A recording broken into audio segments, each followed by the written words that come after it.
मध्य प्रदेश में अगले साल होने वाले पंचायत चुनाव को लेकर एक बड़ी और अहम खबर सामने आ रही है। साल 2027 में प्रदेश में पंचायत और नगरीय निकाय चुनाव प्रस्तावित हैं और इन चुनावों को लेकर राज्य निर्वाचन आयोग ने अपनी तैयारियां तेज कर दी हैं। सबसे बड़ी बात यह है कि इस बार पंचायत चुनाव की पूरी मतदान प्रक्रिया में बड़ा बदलाव देखने को मिल सकता है। जानकारी के मुताबिक मध्य प्रदेश में पहली बार पंचायत चुनाव इलेक्ट्रॉनिक वोटिंग मशीन यानी कि ईवीएम के जरिए कराने की तैयारी की जा रही है। अगर यह व्यवस्था लागू होती है तो गांव की सरकार चुनने के लिए मतदाताओं को बैलेट पेपर की जगह ईवीएम का इस्तेमाल करना होगा, यानी पंच और सरपंच के चुनाव में भी वोटिंग उसी आधुनिक प्रक्रिया के तहत हो सकती है जिस तरह लोकसभा और विधानसभा चुनावों में मतदान कराया जाता है। दरअसल मध्य प्रदेश में लंबे समय से पंचायत चुनाव बैलेट पेपर के माध्यम से कराए जाते रहे। पंचायत चुनावों में बड़ी संख्या में उम्मीदवार मैदान में होते हैं और कई जगहों पर मतदान से लेकर मतगणना तक की प्रक्रिया काफी लंबी हो जाती है। यही वजह है कि अब राज्य निर्वाचन आयोग चुनाव प्रक्रिया को अधिक व्यवस्थित, पारदर्शी और तकनीकी रूप से मजबूत बनाने की दिशा में काम कर रहा है। आयोग की तैयारियों के मुताबिक अगर ईवीएम से मतदान कराने की व्यवस्था को अंतिम मंजूरी मिलती है तो 2027 के पंचायत चुनाव मध्य प्रदेश के लिए एक बड़े बदलाव के तौर पर देखे जाएंगे। आपको बता दें कि साल 2027 में प्रदेश के करीब 23,000 ग्राम पंचायतों के साथ साथ 443 नगरीय निकायों के चुनाव प्रस्तावित हैं। इन चुनावों में बड़ी संख्या में मतदाता अपने स्थानीय प्रतिनिधियों का चुनाव करेंगे। ग्राम पंचायत स्तर पर पंच और सरपंच का चुनाव गांव की स्थानीय व्यवस्था के लिए बेहद महत्वपूर्ण माना जाता है।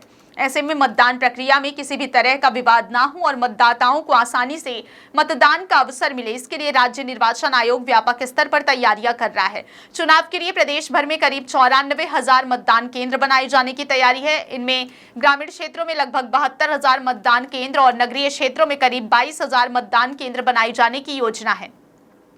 इतनी बड़ी संख्या में मतदान केंद्रों पर व्यवस्थाएं सुनिश्चित करना निर्वाचन आयोग के लिए बड़ी चुनौती भी होगी। इसके लिए मतदान केंद्रों पर कर्मचारियों की तैनाती, सुरक्षा व्यवस्था, ईवीएम की उपलब्धता और तकनीकी इंतजामों को लेकर भी तैयारी की जा रही है। वहीं पंचायत चुनाव में सिर्फ ईवीएम ही नहीं बल्कि निगरानी की व्यवस्था को भी मजबूत करने की तैयारी है। राज्य निर्वाचन आयोग मतदान केंद्रों की वेबकास्टिंग कराने की दिशा में काम कर रहा है। इसका मतलब यह होगा कि कई मतदान केंद्रों पर होने वाली मतदान प्रक्रिया की लाइव मॉनिटरिंग की जा सकेगी।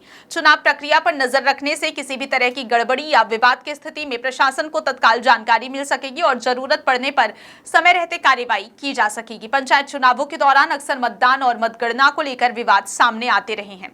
कई बार मतदान केंद्रों पर हंगामे, आरोप प्रत्यारोप और चुनावी प्रक्रिया में गड़बड़ी के आरोप भी लगाए जाते हैं। ऐसे में वेबकास्टिंग और आधुनिक तकनीक के इस्तेमाल से चुनाव प्रक्रिया पर निगरानी बढ़ाई जा सकती है। आयोग का उद्देश्य मतदान प्रक्रिया को ज्यादा पारदर्शी बनाना और चुनाव के दौरान होने वाली शिकायतों तथा विवादों को कम करना है। अगर ईवीएम के जरिए पंचायत चुनाव कराने की योजना को अंतिम रूप दिया जाता है तो इसका एक बड़ा फायदा मतगणना के स्तर पर भी देखने को मिल सकता है। बैलेट पेपर से होने वाले चुनाव में बड़ी संख्या में मतपत्रों की गिनती करनी पड़ती है, जिसकी वजह से परिणाम आने में समय लग सकता है। वहीं ईवीएम के इस्तेमाल से मतगणना की प्रक्रिया अपेक्षाकृत तेज हो सकती है और चुनाव परिणाम जल्द घोषित करने में मदद मिल सकती है। हालांकि पंचायत चुनाव में ईवीएम के इस्तेमाल को लेकर अंतिम फैसला और चुनाव की पूरी प्रक्रिया से जुड़ी आधिकारिक जानकारी राज्य निर्वाचन आयोग की ओर से तय की जानी है। फिलहाल आयोग की ओर से तैयारियां और संभावनाओं के स्तर पर काम किया जा रहा है। ऐसे में यह देखना महत्वपूर्ण होगा कि 2027 के पंचायत चुनाव में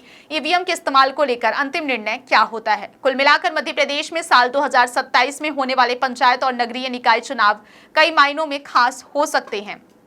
करीब 23,000 ग्राम पंचायतों और 443 नगरीय निकायों के चुनाव के लिए बड़े स्तर पर तैयारियां शुरू हो चुकी हैं। करीब 94,000 मतदान केंद्रों की तैयारी है।